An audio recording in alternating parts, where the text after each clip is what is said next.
Hello साथियों। आज की क्लास में हम चर्चा कर रहे हैं भारत के राष्ट्रपति की। भारत का राष्ट्रपति जो भारतीय संघीय कार्यपालिका का और संघीय विधायिका का धुरी है और पूरी हमारी कार्यपालिका इसके इर्द गिर्द कार्य करती है। भारत एक गणतंत्र है। आप जानते हैं भारत एक गणतंत्र है। गणतंत्र होने के नाते राष्ट्रपति का पद बहुत इंपॉर्टेंट हो जाता है और हमारे एग्जाम के लिए तो बहुत इंपॉर्टेंट है। आप जब हम एग्जाम देने जाते हैं राष्ट्रपति के संबंध में बहुत सारे क्वेश्चन आप पाते हैं।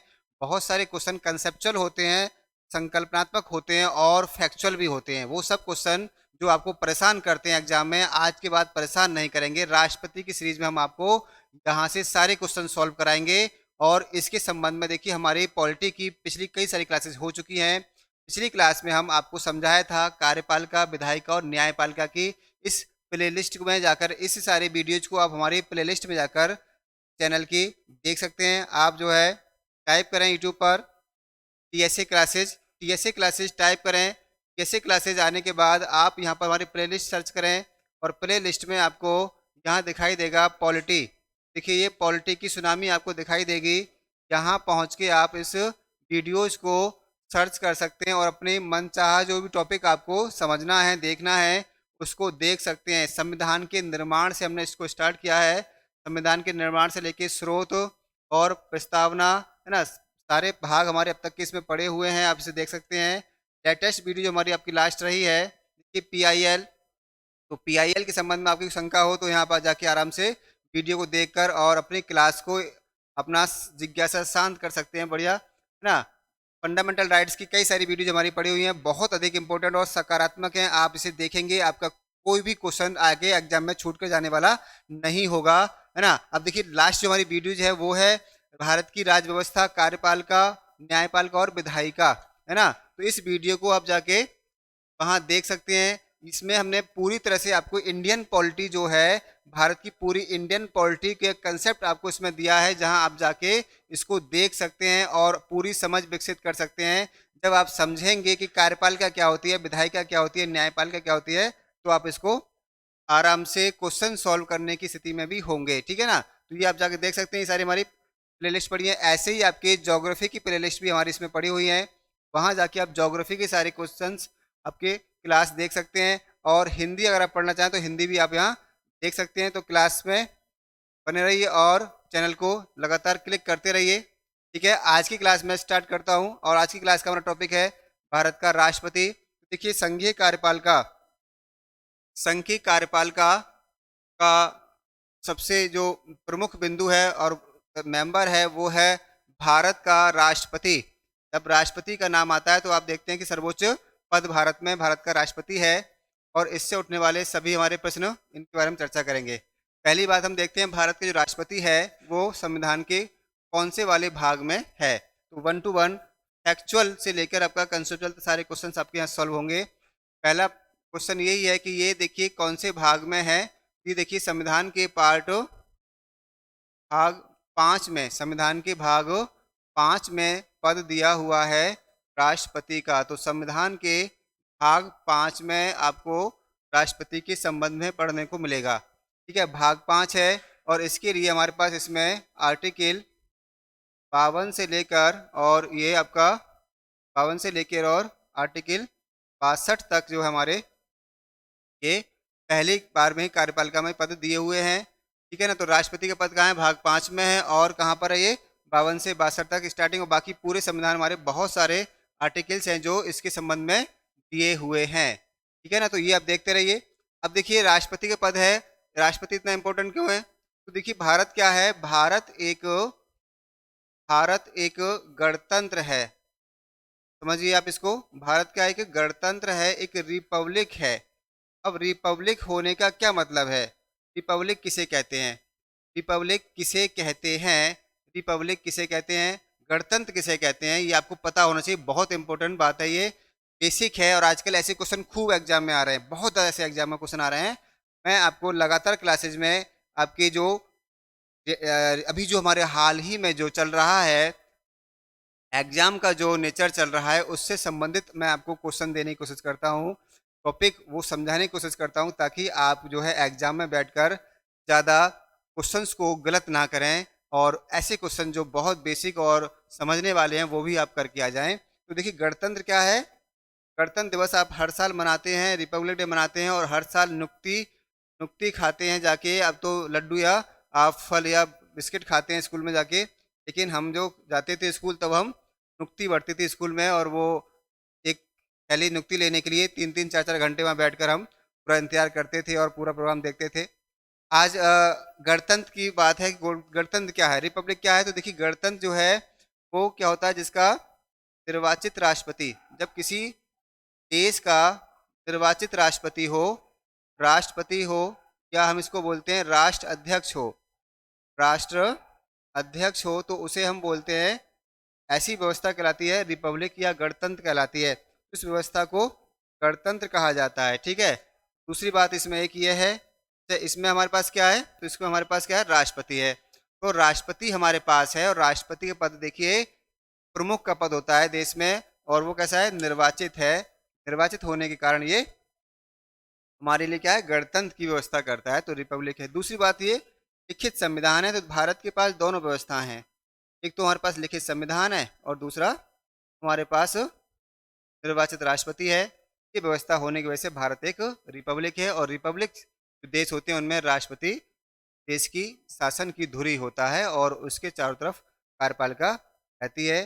वास्तविक धुरी तो हमारा पीएम होता है ना, जो प्रमुखता काम करता है, लेकिन ये राष्ट्र अध्यक्ष है हमारा। देखिए आगे हम देखें इसमें राष्ट्रपति के बारे में अगला जो फैक्ट है हमारा, आप नोट करिए, वो ये है कि राष्ट्रपति देखिए क्या है, राष्ट्र अध्यक्ष है। क्या है, देश का प्रमुख है। ये राष्ट्र अध्यक्ष है, क्या हम कह सकते हैं इसको, हेड ऑफ द नेशन है, हेड ऑफ नेशन है, राष्ट्र का प्रमुख है। ये राष्ट्र प्रमुख है, ये क्वेश्चन आपका आएगा। अब ये बात हमें कौन से अनुच्छेद से मालूम पड़ेगी, देखिए राष्ट्र प्रमुख है, देश का प्रमुख है, कौन सा अनुच्छेद घोषित करेगा, ये अनुच्छेद घोषित करता है। देखिए आपका आर्टिकल नोट करें आप 52, अनुच्छेद 52 कहता है कि, बताइए, अनुच्छेद 52 कहता है राष्ट्रपति देश का राष्ट्रपति। तो भारत का राष्ट्रपति होगा, ये सेंटेंस है हमारा, आर्टिकल है 52।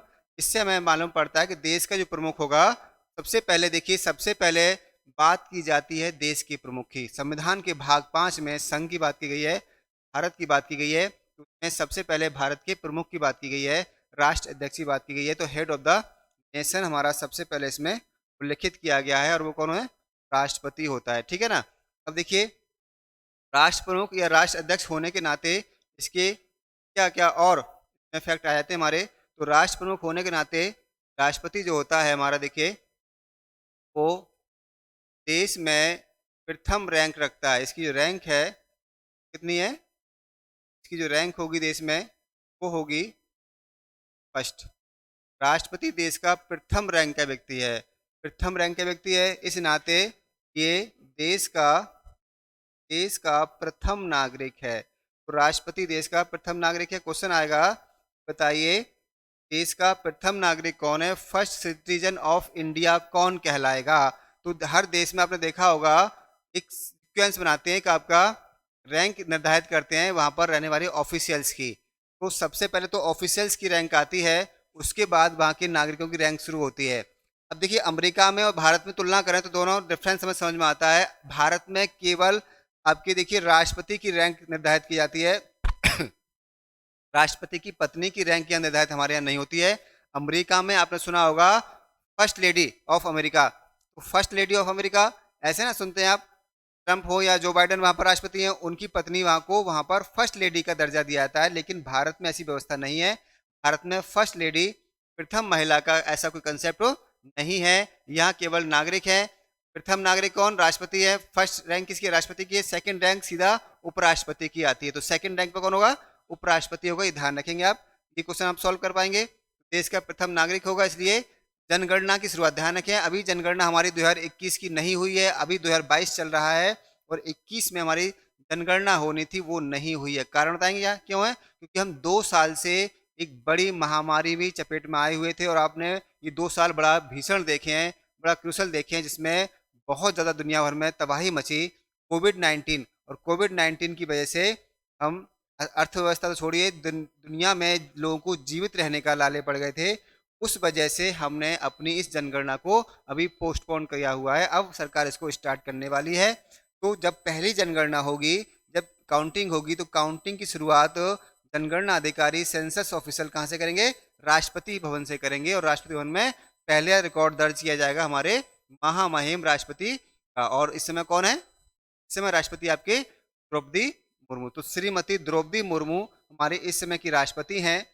प्रेजेंट राष्ट्रपति देखिए कौन है आपके? श्रीमती द्रौपदी मुर्मू है। और इनके बारे में आपके पास कई सारे फैक्ट होने चाहिए। द्रौपदी मुर्मू है, देखिए, एक तो ये पहली पहली एसटी महिला राष्ट्रपति हैं, है ना? पहली एसटी महिला राष्ट्रपति हैं, मतलब पहली जनजातीय महिला राष्ट्रपति हैं भारत देश की। और ध्यान रखें, ये सेकंड महिला राष्ट्रपति हैं। इससे पहले कौन थी बताओ? इससे पहले जो महिला राष्ट्रपति थी हमारी, सेकंड महिला राष्ट्रपति, इससे पहले श्रीमती प्रतिभा देवी सिंह पाटिल 12वीं भारत की राष्ट्रपति रह चुकी हैं। ये सेकंड महिला हैं। लेकिन दलित रूप में हम देखें, आदिवासी देखें, तो आदिवासी महिला के रूप में ये पहली और पहली आदिवासी महिला भी हैं। ये देखिए, आप देखिए, पहली आदिवासी महिला भी यही कहलाएंगी। इस तरह से ये क्वेश्चन हमारे फैक्ट हैं इसके बारे में, द्रौपदी मुर्मू के बारे में। तो ये क्या है? हमारे प्रथम नागरिक कहलाएंगे। यहाँ से काउंटिंग होगी किसकी? सेंसस की, जनगणना की। फिर काउंटिंग उपराष्ट्रपति होगी। फिर आगे हम बढ़ते चले जाएंगे, प्रधानमंत्री और उसके आगे ऑफिसर्स आते चले जाएंगे इसके गणना के लिए। ठीक है, आगे देखिए। तो ये तो रहा हमारा रैंक के हिसाब, राष्ट्राध्यक्ष हो गया, पद हो गया, राष्ट्रपति होगा। आर्टिकल 52 में देखिए, राष्ट्रपति का जो पद है, इस नाते इसके पास और क्या सुविधाएं होती हैं, क्या क्या इनको सुविधाएं मिलती हैं, क्या पद और इनके पास क्या होता है। तो इनका जो पद है, एक तो हमने बताया था क्या है, ये राष्ट्र अध्यक्ष हैं। ठीक है, एक तो इनके पास ये पद है कि राष्ट्र के अध्यक्ष हैं। ठीक, दूसरा पद इनके पास एक ये है, एक थोड़ा बिल्कुल अलग हटके क्लास चल रही है आपकी आज। देखिए, आपको इस तरह की क्लास कहीं और मिलेगी नहीं, एकदम अलग हटके है।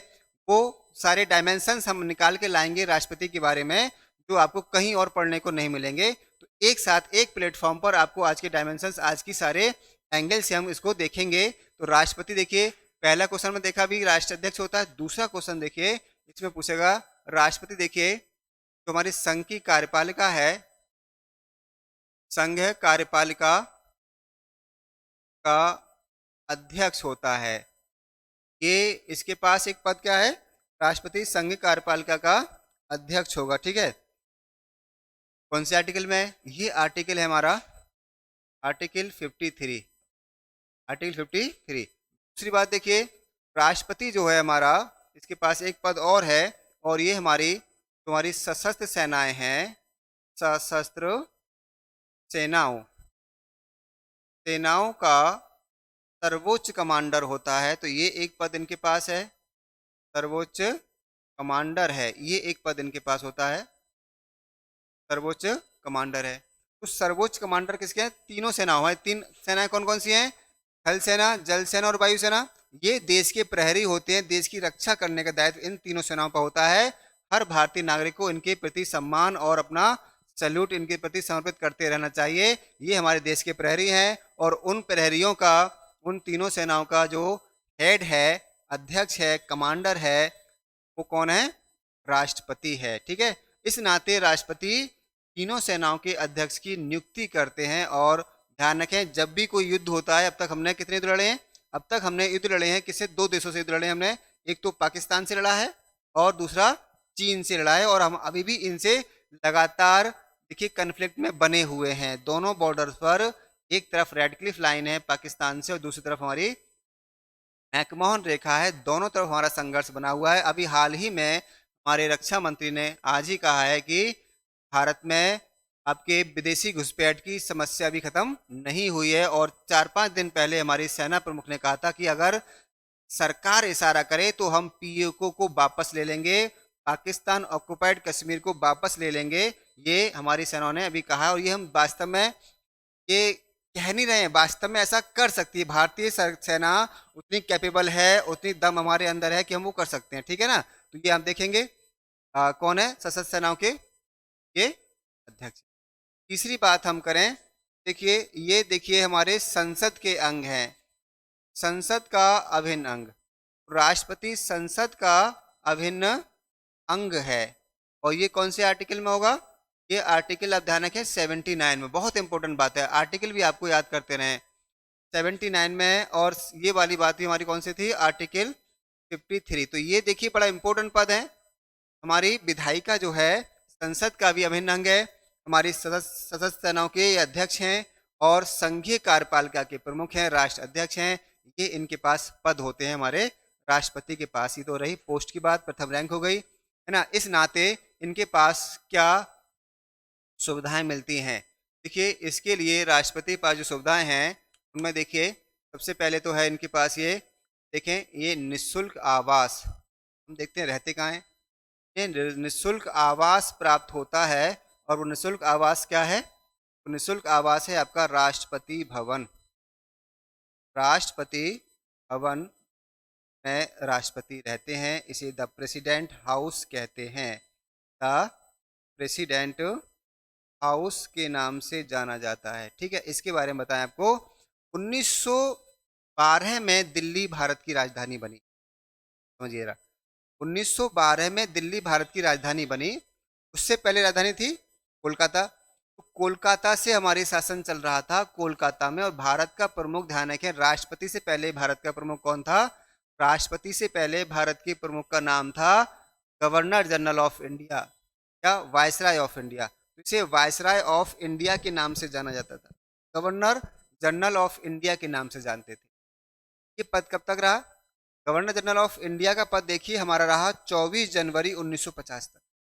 24 जनवरी 1950 तक governor general of India Bharat का हेड था, भारत का अध्यक्ष था, भारत का राष्ट्राध्यक्ष था। और उस समय तक ये सरकार का प्रमुख भी होता था और देश का प्रमुख भी होता था। इसका दिन थी उस समय बीच हमारी अंतरिम सरकार नेहरू जी के बीच के नेतृत्व में आई आज़ादी के समय से पहले। तो सब कुछ इसके हाथ में होता था। तो ये इसे रहने के लिए एक बिल्डिंग बनाई गई दिल्ली में, दिल्ली बसाई गई। क्यों दिल्ली को बसाया गया? और वहां पर एक बिल्डिंग बनाई गई, उस बिल्डिंग का नाम रखा गया द वायसराय हाउस। अगर आता है कि राष्ट्रपति भवन को पहले क्या कहते थे? द वायसराय हाउस बोलते थे, गवर्नर हाउस कहते थे। ये हमारा आज कहलाता है द प्रेसिडेंट हाउस। दुनिया के राज्य प्रमुखों की हम बात करें तो सबसे दुनिया के राज्य प्रमुखों की क्या है, एक टक्कर का ही एक विशाल और बड़ा राजभवन है हमारा राष्ट्रपति भवन। अब आपसे क्वेश्चन आएगा कहाँ पर है? ये क्वेश्चन आएगा कहाँ है। देखिए कहाँ पर है, तो ये आपका देखिए पता, देखिए आपसे क्वेश्चन पूछेगा पता कहाँ है। पता है इसका Raisina hills, Raisina hills, Raisina hills, नई दिल्ली। अब ये इसका पता है। ठीक है, अभी आप देखिए सेंट्रल विस्टा प्रोजेक्ट चल रहा है। सेंट्रल विस्टा प्रोजेक्ट में जो इस सरकार का बड़ा ड्रीम प्रोजेक्ट है, ये दिल्ली में राष्ट्रपति भवन के पास ही बन रहा है। नई संसद भवन का हमारा निर्माण हो रहा है और उसके आसपास कई सारे ऑफिशियल्स के हमारे बिल्डिंग बन रही है, जहाँ ऑफिस होंगे और रेसिडेंशियल ऑफिस भी वहाँ पर होंगे, रेसिडेंट्स भी होंगे यहाँ पर। उनमें से ये सब कहाँ है? राष्ट्रपति भवन के पास है। लेकिन राष्ट्रपति भवन को अभी एजिट रखा गया है, वो उसका पुनर्निर्माण नहीं हो रहा है, राष्ट्रपति यहीं रहेंगे, सही हालत में है और कोई दिक्कत नहीं है, राष्ट्रपति यहाँ रहते हैं। इस भवन में राष्ट्रपति के लिए सब कुछ है, इनका रेसिडेंट भी यही है, इनका ऑफिस भी यही है, इनका म्यूजियम या इनका जो है मीटिंग हॉल, सब कुछ यहाँ पर होगा। जो भी कार्यक्रम होते हैं वो सब के सब राष्ट्रपति भवन में ही हो जाते हैं, ये रहेगा। अब एक क्वेश्चन और आता है हमारा, बताइए कि जो राष्ट्रपति भवन है ये कौन सी पहाड़ी पर है? अच्छा, अब पहाड़ी कहाँ से आ गई? दिल्ली में पहाड़ी कहाँ से आ गई? पहाड़ी तो हमारी हिमालय पर है या फिर राजस्थान में है। अगर देखें पंजाब में और उत्तराखंड में आपकी पहाड़ियाँ हैं और इधर हमारी राजस्थान में पहाड़ियाँ हैं। दिल्ली में पहाड़ी कहाँ से आ गई? ध्यान रखें, यहाँ एक पहाड़ी जाति, इसका नाम है अरावली। तो ये आंसर लगाएंगे, बहुत बार क्वेश्चन आया हमारा एसएससी में, कौन सी पहाड़ी पर है? ये अरावली पहाड़ी। अरावली पहाड़ी हमारी जाती है गुजरात, गुजरात राजस्थान होते हुए और ये आपकी दिल्ली तक जाती है। इस तरह से यहाँ पर एक रायसीना नाम का गांव था पहाड़ी पर, उसको विस्थापित करके यहाँ पर बनाया गया, ऊंचाई पर बनाया गया, ताकि गवर्नर या वायसराय जो हैं ऊंचे स्थान पर निवास करें। तो इस तरह से ये रहता है, राष्ट्रपति भवन रहता है। निःशुल्क आवास मिलेगा इनको, तो हमने क्या देखा अभी इन्हें, निःशुल्क आवास मिलेगा प्लस वेतन मिलेगा। देखिए क्या मिलेगा, वेतन, बिना सैलरी के सरकार किसी से काम नहीं करवाती है। तो राष्ट्र प्रमुख होने के नाते इनको, भारत के प्रमुख होने के नाते कार्य करने के लिए इनको एक वेतन मिलेगा। और वेतन कितना मिलेगा देखिए, फिलहाल हम देखें प्रेजेंट में 5 लाख रुपए प्रति माह की सैलरी राष्ट्रपति को प्रदान की जाती है। ये 5 लाख रुपए प्रति माह दिए जाते हैं, सैलरी राष्ट्रपति को दी जाती है। इसके अलावा इन्हें कई सारे भत्ते मिलते हैं। और एक और बात आप ध्यान रखें, राष्ट्रपति के पद पर रहते हुए इन वेतन, भत्ते और सुविधाओं में सरकार या विधायिका किसी प्रकार की कोई कटौती नहीं कर सकती। इनके पद पर रहते हुए कोई कटौती इसमें नहीं की जाएगी, ये संविधान इनको गारंटी देता है। तो यहाँ तक बात समझ में आई, राष्ट्रपति के लिए हो रहा है। अब देखिए रिटायरमेंट की हम बात करें तो राष्ट्रपति रिटायरमेंट लेंगे। रिटायरमेंट के बाद इन्हें क्या होगा, तो रिटायरमेंट के बाद राष्ट्रपति के बारे में आपको पता होना चाहिए कि क्या होगा अब राष्ट्रपति।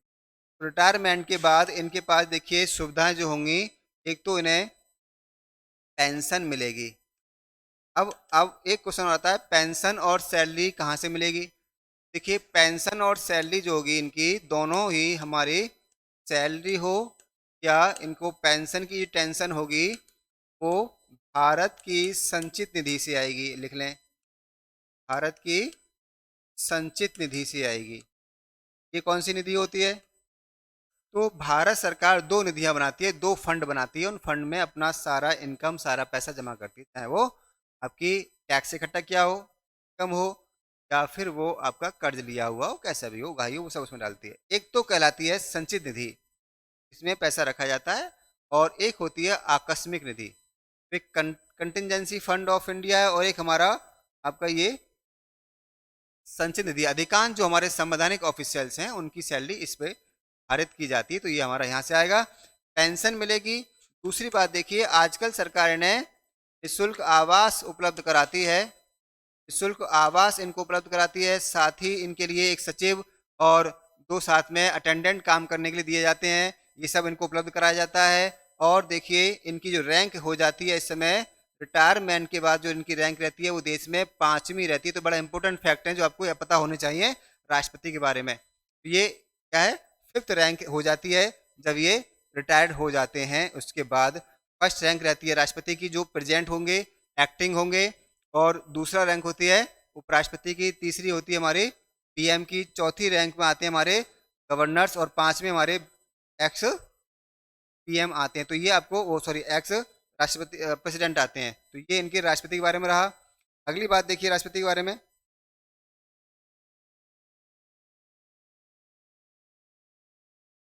आगे देखिए। तो ये हमारा देखिए, अब देखिए राष्ट्रपति के पास क्या है।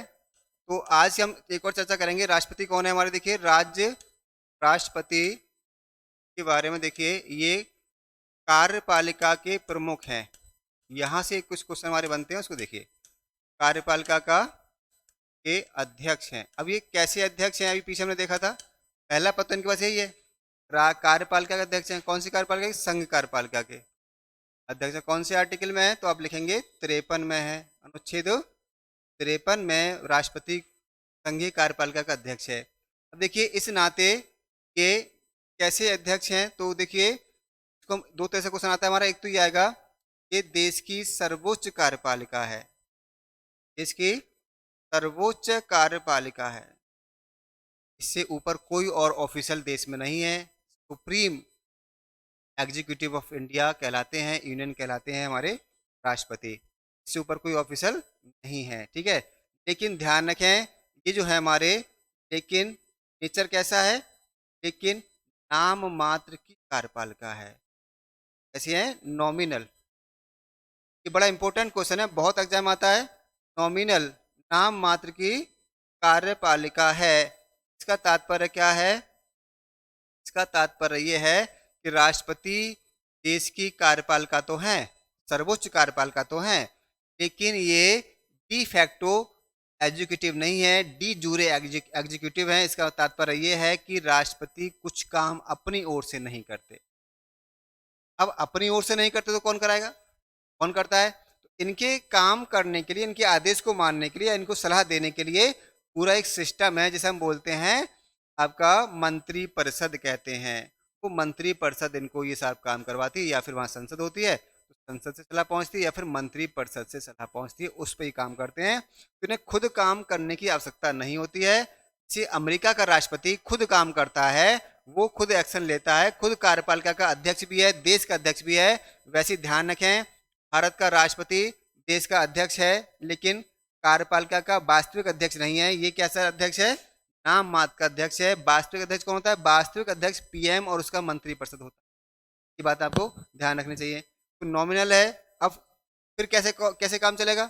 इसका तात्पर्य ये है, नाम मात्र का तात्पर्य ये है कि देश में सारे कार्य इनके नाम से होते हैं, सारे कार्य इनके नाम से होते हैं। अब ये करता कौन है? इसके लिए ये क्या है, इनके पास क्या है, एक सलाहकारी संस्था है, सलाहकारी संस्था है, इसका नाम है मंत्री परिषद।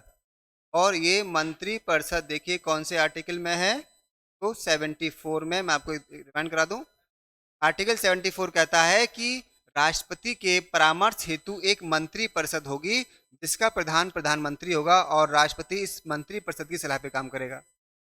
तो राष्ट्रपति क्या करेगा? आर्टिकल 74 के अनुसार मंत्री परिषद की सलाह पे काम करेगा, और इस मंत्री परिषद का मुखिया पीएम होता है।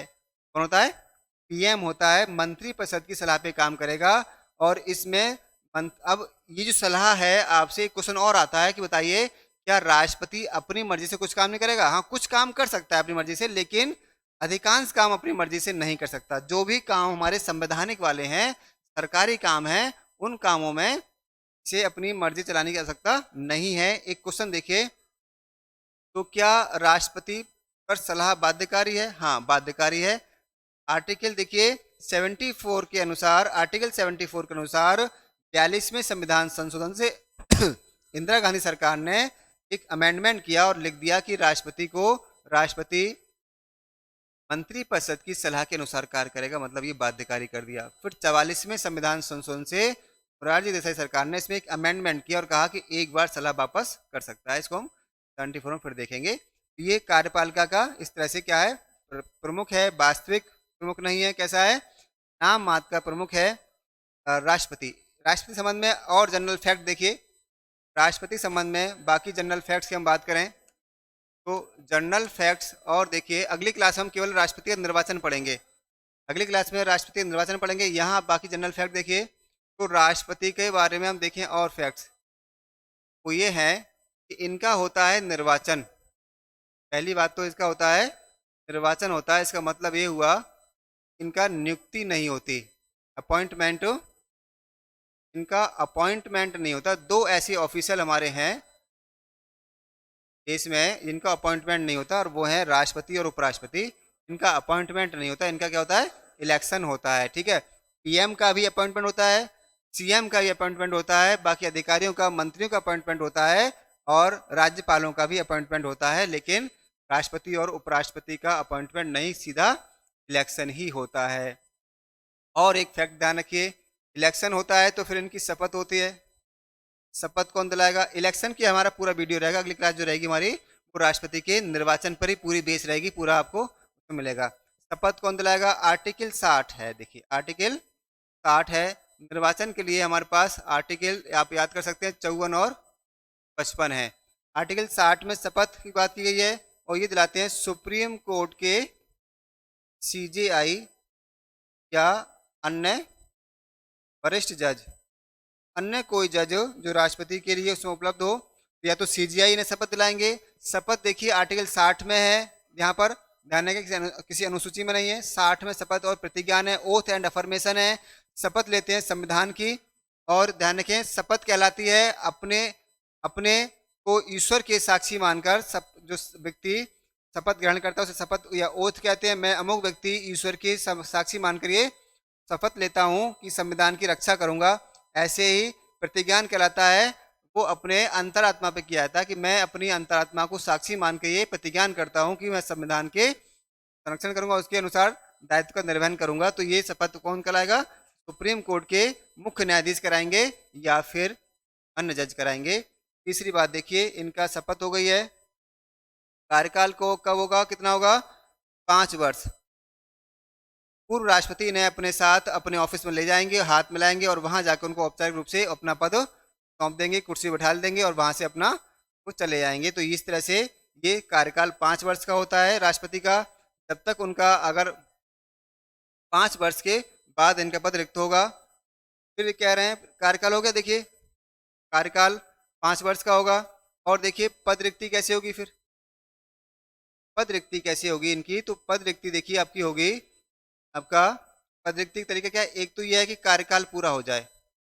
राष्ट्रपति का अगर कार्यकाल पूर्ण हो जाए, कंप्लीट हो जाए, तो वो पद छोड़ देंगे। ध्यान रखें, भारत में आपको कार्यकाल याद करने के लिए ज़्यादा कुछ मशक्कत नहीं करनी पड़ेगी।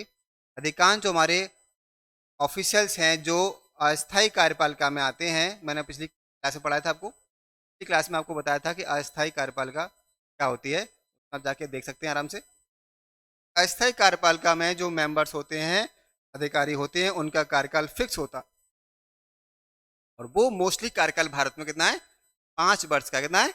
5 वर्ष का होता है, चाहे वो राष्ट्रपति हो, उपराष्ट्रपति हो या हमारे सरकार के मंत्री हो, सरकार ही क्यों ना हो, है ना, और बाकी ऑफिशियल्स हो। ऐसे इलेक्टेड की बात यहाँ भी नहीं हो रही है। राज्यसभा में जो इलेक्टेड मेंबर होते हैं उनका कार्यकाल 6 वर्ष का होता है, बाकी का 5 साल ही होता है। और कार्यकाल पूर्ण हो जाए। दूसरी बात यह है, ये चाहे तो अपना त्याग पत्र दे सकते हैं।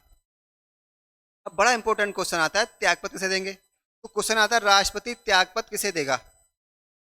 राष्ट्रपति त्याग पत्र किसे देगा? तो देखिए ये अपना रिजाइन देते हैं, ऐसे देखें आप इसे, प्रेसिडेंट है हमारे पास, तो प्रेसिडेंट हैं और अपना लेटर लेके बैठे हुए हैं, त्यागपत्र देना चाह रहे हैं।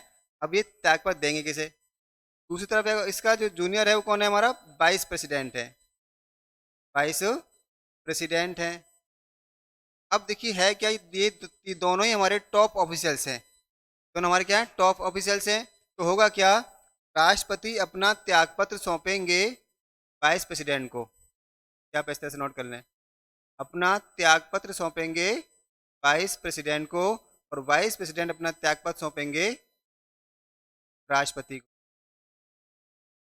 इस तरह से त्यागपत्र सौंपा जाएगा एक दूसरे को। राष्ट्रपति उपराष्ट्रपति को, उपराष्ट्रपति राष्ट्रपति को अपना त्यागपत्र सौंप सकते हैं। त्यागपत्र की शर्तें होती हैं, चाहे त्यागपत्र कोई भी दे। ध्यान रखें, कोई भी त्यागपत्र दे, आपको वो शर्तें कॉमन ही याद कर लेनी है। लिख लें, नंबर एक शर्त होती है त्यागपत्र रिजाइनेशन रिटन में होना चाहिए, लिखित में होना चाहिए। दूसरी शर्त इसकी यह है कि त्यागपत्र डेट सहित होना चाहिए, विद डेट होना चाहिए। और तीसरी शर्त है विद सिग्नेचर होना चाहिए, हस्ताक्षर सहित होना चाहिए। ये 3 शर्तें सबके लिए हैं। बाकी कौन किसे रिजाइन देगा? इन दोनों को छोड़ दिया जाए तो अधिकांश रिजाइन जो दिए जाते हैं, जो जिसको अपॉइंट करता है वही रिजाइनेशन लेटर लेता है। बहुत इंपॉर्टेंट बात है, जो अपॉइंट करता है वही रिजाइनेशन लेटर लेता है। यहाँ पर दोनों का अपॉइंटमेंट नहीं हुआ है, ये क्या है? टॉप अथॉरिटी हमारी है, एक दूसरे को आपका लेटर एक्सचेंज कर लेते हैं। ये तो रही त्यागपत्र देके।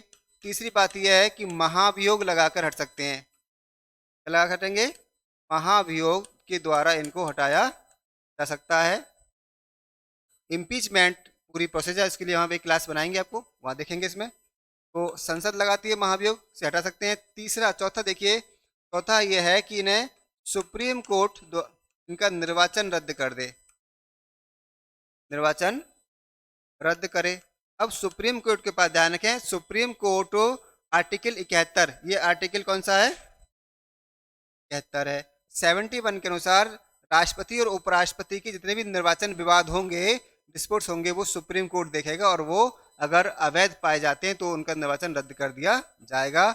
ऐसी स्थिति में राष्ट्रपति द्वारा किए गए पिछले सारे काम लीगल या वैध ऑथेंटिक माने जाएंगे, वो खत्म नहीं होंगे। देखिए एक बात यह है, मृत्यु हो जाए तो ये तो किसी को भी हो सकता है। ऐसे 2 राष्ट्रपति हमारे यहाँ हुए हैं जिनकी मृत्यु हुई है, बड़ा इंपॉर्टेंट फैक्ट है, आप इसे नोट कर लें। फैक्ट ये है कि कौन से 2 राष्ट्रपति है, कौन से राष्ट्रपति जिनकी उनके कार्यकाल के दौरान मृत्यु हो गई। पहले राष्ट्रपति देखिए, पहले राष्ट्रपति हमारे डॉक्टर जाकिर हुसैन। तो डॉक्टर जाकिर हुसैन हमारे पहले राष्ट्रपति थे जिनकी उनके कार्यकाल के दौरान ही मृत्यु हो गई थी 1969। ठीक है। और दूसरे राष्ट्रपति थे हमारे, दूसरे राष्ट्रपति थे डॉक्टर फखरुद्दीन अली। तो फखरुद्दीन अली की भी डेथ हमारे ऑन ड्यूटी हो गई थी। दो राष्ट्रपति ही हैं अब तक ऐसे जिनकी मृत्यु ऑन ड्यूटी हुई है। तो आप ये फैक्ट नोट कर लेंगे।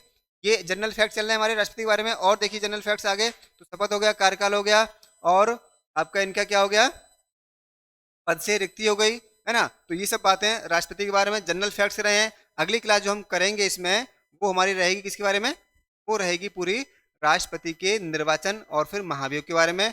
जाने से पहले देखिए इंपोर्टेंट आर्टिकल जो आपको इसके लिए याद करने हैं वो मैं आपको देता हूँ। इंपोर्टेंट आर्टिकल देखिए राष्ट्रपति के बारे में कौन कौन से आपको याद करने हैं, जहाँ से क्वेश्चन लगातार आते हैं। आर्टिकल 52, आर्टिकल 52 देखिए जो मुख्य आर्टिकल है जो आपको बताता है राष्ट्रपति पद है कहाँ से। तो देखिए राष्ट्रपति का जो पद है वो कौन से अनुच्छेद में, 52 में है, इसे आप याद करें। जब पद मालूम पड़ गया, राष्ट्रपति कौन है, देश का अध्यक्ष है, मालूम पड़ गया, तो बताया जाएगा कि ये और इसके साथ क्या क्या है। तो देखिए दूसरी बात बताई गई 53 में, कहा गया कि संघीय कार्यपालिका का प्रमुख है, साथ ही साथ तीनों सेनाओं का सर्वोच्च कमांडर है। आर्टिकल 54, 54 कहता है निर्वाचन। अब ये आएगा कैसे, ये अब तो पहली बात है क्या है, दूसरी बात है क्या करता है, तीसरी बात है कैसे आएगा, तो निर्वाचन से आएगा, इलेक्शन होगा इसका। इलेक्शन कौन से में, 54 में। संसद और विधानसभा मिलकर इसका इलेक्शन करती हैं। हम इसको अगली वीडियो में पूरा देखेंगे, क्लास में देखेंगे। निर्वाचन का तरीका फिर कैसे होगा, निर्वाचन कैसे होगा, तो निर्वाचन कैसे होगा ये बताया है। निर्वाचन होगा आनुपातिक प्रतिनिधित्व की एकल संख्यणीय मत प्रणाली से, और उसमें लोकसभा विधानसभा के मेंबर्स वोट डालेंगे। कैसे डालेंगे वो हम अगली क्लास में देखेंगे, इसको बहुत इंपॉर्टेंट क्लास रहने वाली है। और 56 देखिए, फिर जब निर्वाचन हो गया है, अब निर्वाचन हो गया है तो क्या आएगा, कब तक रहेगा निर्वाचन, कब तक रहेगा, तो कब तक रहेगा ये कौन बताएगा, 56 बताएगा। क्रम से आप सीक्वेंस में याद करना है, क्या है क्या करेंगे, क्या है क्या करेंगे, कैसे आएंगे, निर्वाचन से आएंगे, तरीका क्या होगा, कौन सा 54 है। अब क्या कह रहा है, 55 का तरीका हो गया, 56 कह रहा है कब तक रहेंगे, तो कब तक रहेंगे, 5 साल भी बताया मैंने, पीछे बताया था आपको। अब कह रहे हैं क्या दोबारा आएंगे, क्या राष्ट्रपति दोबारा आएंगे, तो 57 कह रहा है हाँ बिल्कुल आएंगे। 57 कह रहा है राष्ट्रपति दोबारा चुनकर आ सकते हैं। भारत में राष्ट्रपति हो या कोई और हमारे संवैधानिक पद हो, उनको दोबारा चुने जाने पर कोई पाबंदी नहीं है। ये जब तक है जान वाला डायलॉग लगा सकते हैं। मरते दम तक राष्ट्रपति बने रह सकते हैं, मरते दम तक भारत में पीएम बने रह सकते हैं। अमेरिका में ऐसा होता है कि अमेरिका का राष्ट्रपति 2 कार्यकाल पूरे करता है, 4-4 साल के वहाँ कार्यकाल होते हैं, 2 कार्यकाल पूरा करता है। हमारे यहाँ अगर जनता आपको पसंद कर रही है, बार बार चुन रही है, तो आप लगाइए जब तक है जान। चीन में चुनाव होते नहीं है, चीन में चुनाव होते नहीं है, तो चीन के राष्ट्रपति ने अपना पूरा इंतजाम कर लिया है, जिंदगी भर वो वहाँ पर राष्ट्रपति बनकर रहेगा। वही इंतजाम रूस के राष्ट्रपति पुतिन ने कर रखा है अपने यहाँ, वो भी बार बार चुन के आ जाते हैं। और हमारे यहाँ देखें जनता प्रधानमंत्री को बार बार चुन के भेजती रहती है, तो पार्टी चुनेगी, और पार्टी की पसंद कौन है, कोई व्यक्ति है बार बार पीएम बन सकता है। जैसे हमारे सबसे लंबे समय तक नेहरू जी पीएम रहे, हाँ, फिर इंदिरा गांधी रही। अब देखिए मोदी लंबा टाइम गुजारते हैं, रिकॉर्ड तोड़ने आए हैं, तो तोड़ते हैं वो देखी जाएगी बाद में। 57 हो गया, 58 बात की है, ठीक है, बोले कार्यकाल हो गया। हम बात करें आपकी योग्यताएं। योग्यताएं क्या होंगी भाई, कौन सी योग्यता लेकर आओगे, तो ये कह रहे हैं योग्यता आपकी होगी कि आप भारत के नागरिक हो गए। प्रत्येक भारत के नागरिक को अधिकार है कि वो राष्ट्रपति बन सकता है। बस यहाँ क्या है, एज का फैक्टर है, और वो है 35 वर्ष। आपकी उम्र 35 वर्ष हो गई है, अकलदार निकल आई है आपकी, और आप यहाँ राष्ट्रपति बन सकते हैं। 35 साल तक निकल आती है, अधिकांश सबकी निकल आती है ना।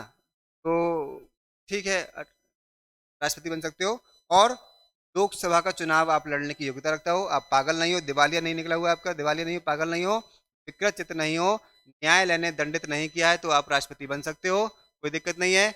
लाभ का पद नहीं लेते हो, ये सब बातें हैं इसमें। अब देखिए योग्यताएं हो गई, बोले पद की शर्तें हैं। 59 क्या कहता है, पद की शर्तें। अब से याद करें ना करें, लेकिन 60 याद करें, आप क्या याद करें, 58 याद करें, 60 याद करें। शपथ और प्रतिज्ञान, शपथ कौन दिलाएगा, शपथ दिलाएगा सुप्रीम कोर्ट का मुख्य न्यायाधीश, अभी पढ़ा था हमने इसको। 60 याद करना है। 61 आपको याद करना है, ये इंपॉर्टेंट है, 61 याद करना है। 61 आप याद करें, महाभियोग है, इम्पीचमेंट प्रोसेस है। इम्पीचमेंट प्रोसेस अमेरिका से ली गई है। अमेरिका से हमने क्या चीज ली है, अमेरिका से हमने लिया है कार्यपालिका का प्रमुख होना, सशस्त्र सेनाओं का अध्यक्ष होना और वहां से राष्ट्रपति पर इम्पीचमेंट प्रोसेस हमने अमेरिका से ली है। ये प्रावधान बड़ा इंपॉर्टेंट है, एजिट पूछेगा, डायरेक्ट पूछेगा। आर्टिकल 61 क्या है? महाभियोग है। क्या है? महाभियोग है। अब देखिए 71 मैंने आपको पढ़ा था, निर्वाचन विवाद, बड़ा इंपॉर्टेंट आर्टिकल है, खूब आता है एग्जाम में। निर्वाचन विवाद कौन सा अनुच्छेद में? 71 में। कौन देखेगा? सुप्रीम कोर्ट देखेगा, पीछे हमने देखा था इसको। 72 बहुत पूछता है, इसे हम अगली क्लास में पढ़ेंगे। 72 क्या है? क्षमादान, पार्डन। तो पार्डन प्ली, राष्ट्रपति हमारे यहाँ सर्वोच्च संस्था है जहां हम अपील कर सकते हैं। सुप्रीम कोर्ट की बाद में हम जो है अपील कर सकते हैं, कहाँ? राष्ट्रपति की। लेकिन वो अपील क्योरेटिव नहीं होती, ये क्षमादान होती है। वो अपील करते हैं कि महामहिम हमें क्षमा कर दो, हमसे गलती हो गई और हम आपको दया चाहते हैं, हम पे दया दिखाओ, हमारी को माफ कर दो, कम कर दो। ये कहलाती है क्षमादान, याचिका कहलाती है। 111 बहुत इंपॉर्टेंट आर्टिकल है, इसको आप याद रखें जरूर। 111 जितने भी देश में कानून बनते हैं, वो सारे कानून जो बनते हैं देश में, वो सारे के सारे कानून देखिए पास करती है संसद। और मैंने आपको बताया था अभी, संसद का अंग कौन है? राष्ट्रपति।